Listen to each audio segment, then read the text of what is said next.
The education inequality gap is far bigger in the rural areas compared to urban areas.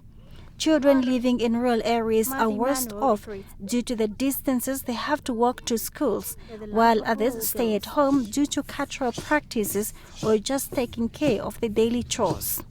24-year-old Daniel Emmanuel could not attend school because of home responsibilities. He narrates that cattle herding affected his early school enrollment. Emmanuel grew up with his aunt in northern Namibia, and at the age of 7 he became a cattle herder, but for the neighbors.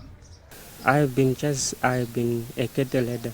I've been just looking after our neighbors' cattle, and then at times we get some money from them, and then that's how we survived. People were going to school, but for me, even if I've been trying to talk to her so I can start schooling, but it was really tough. She said, no, if you start school, then well, how will we survive? After 7 years of herding cattle, one of his uncles who lived in Windhoek jump-started his chance at getting an education when he brought him to the city and enrolled him for a literacy program. He moved a step further and enrolled for a remedial program at the Family of Hope Services, a non-profit organization that caters for vulnerable children in Windhoek's informal settlements. I was almost the only big person there.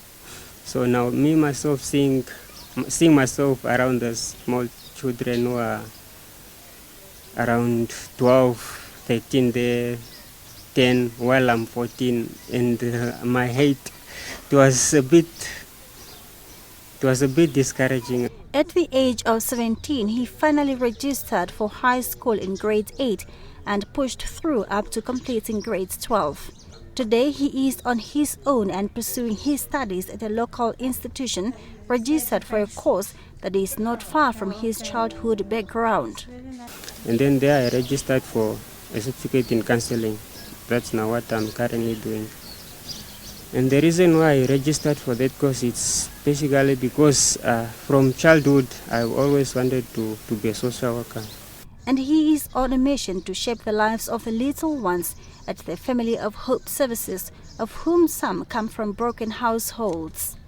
Looking at the situation that those children are in,